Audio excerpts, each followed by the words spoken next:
ক্রিকেটে বাংলাদেশের পোস্টার বয়, মাঠের ভেতর আর বাইরের জনপ্রিয়তার ঢেউয়ে যিনি সর্বত্র আলোচিত তিনি সাকিব আল হাসান।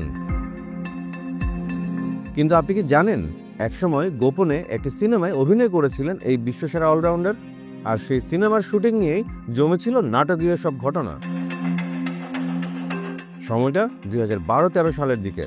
সাকিব আল হাসান তখন ক্রিকেটের মহাব্যস্ত তারকা।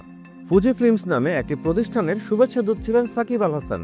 প্রতিষ্ঠানটি তখন চাচ্ছিল সাকিবের জনপ্রিয়তাকে কাজে লাগিয়ে একটি পূর্ণদৈর্ঘ্য চলচ্চিত্র নির্মাণ করতে। ছবির নাম সবকিছু পেছনে ফেলে। পরিচালকের দায়িত্বে ছিলেন রাজিবুল হোসেন। তিনি একাধিকবার সাকিবের সঙ্গে বৈঠক করেন, গল্প শোনান, চরিত্র ব্যাখ্যা করেন। আর আশ্চর্যের বিষয়, সাকিবও রাজি হয়ে যান সিনেমায় অভিনয় করতে। পরিচালকও সাকিবের খেলার শিডিউল প্রাধান্য দিয়ে সিনেমার শুটিংয়ের দিনক্ষণ ঠিক করেন। এতে সাকিবও সম্মত হন। পুরো প্রক্রিয়ার মধ্যস্থতায় ছিলেন সুলাইমান সুখন। শিডিউলের ব্যস্ততা মাথায় রেখে ঠিক হয় কক্সবাজারে শুটিং হবে ক্রিকেটের অফ সিজনে। পরিচালক রাজিবুল ও পুরো ইউনিট রওনা দেন কক্সবাজারের মারমেড বিচ রিসোর্টের পাশে। সাকিব সেখানে উপস্থিত হন। শুরু হয় সিনেমার শুটিং। চমৎকার পরিবেশ, আন্তরিকতায় পরিপূর্ণ সাকিব আল হাসান। ছবির গল্পে নিজেই নিজেকে একজন ক্রিকেট সুপারস্টার হিসেবে অভিনয় করেন সাকিব আল হাসান। দৃশ্য ছিল প্যারাসুটে নেমে 5 তরুণের সঙ্গে দেখা হওয়া এবং সমুদ্র সৈকতে ক্রিকেট খেলা। সবকিছুই চলছিল পরিকল্পনা মাফিক। ক্ল্যাপস্টিক, রেকর্ডিং, ক্যামেরা, অ্যাকশন সবকিছুই একজন পেশাদার অভিনেতার মতোই কাজ করছিলেন সাকিবও। কিন্তু ঠিক 3 দিন পর সংবাদপত্রে ফাঁস হয়ে যায় সাকিবের সিনেমায় অভিনয়ের খবর। আর সেখানেই শুরু হয় নাটকীয় মোড়।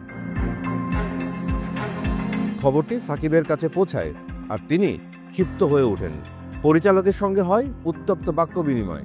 সাকিব স্পষ্ট জানিয়ে দেন এইভাবে খবর প্রকাশিত হয় তিনি আর সিনেমায় অভিনয় করবেন না। পরিচালক বোঝানোর চেষ্টা করেন, কিন্তু সাকিব সিদ্ধান্তে অটল। তিনি বলেন, আমার অংশটা বাদ দিন, আমি এই প্রজেক্টে আর নেই। ফলে ছবির কাজ থেমে যায়। ফুজি ফিল্মস সাকিবের সঙ্গে চুক্তি বাতিল করে। পরিচালক রাজিবুল তখন পর্যন্ত প্রায় 65 লক্ষ টাকা ব্যয় করে ফেলেন শুটিংয়ে। তিনি বলেন, আমি পুরো ব্যাপারটাই ট্রমাটাইজড হয়ে যাই। চেয়েছিলাম এই ছবি দিয়েই নতুন এক দিক উন্মোচিত হবে। সাকিব নিজেই অভিনয় করেছেন, কিন্তু শেষ পর্যন্ত তিনি অস্বীকার করায় প্রজেক্ট থেমে যায়। ছবির বাকি অংশে ছিলেন মেঘনা মুক্তা, অন্নবন্ধু সহ আরও অনেকে। তবুও পরিচালক সাকিব ছাড়া ছবিটি শেষ করতে চাননি, কারণ তার বিশ্বাস একটি অসম্পূর্ণ সত্য দিয়ে পূর্ণ সিনেমা হয় না। বাংলাদেশের ইতিহাসে এটি হতে পারত এক ব্যতিক্রমী সংযোগ, ক্রিকেট আর সিনেমার এক বিরল মেলবন্ধন। কিন্তু সময়, পরিস্থিতি আর কিছু অনাকাঙ্ক্ষিত ভুল বুঝাবুঝির কারণে সবকিছু পেছনে ফেলে সিনেমাটি নিজে হয়ে গেল অতীতের গোপন অধ্যায়। সাকিব আল হাসান কি ভবিষ্যতে আবার ফিরবেন পর্দার সামনে? জানেন না তার উত্তর কেউই। তবে ইতিহাসে লেখা থাকবে, একবার সাকিব আল হাসান ক্যামেরার সামনে দাঁড়িয়েছিলেন।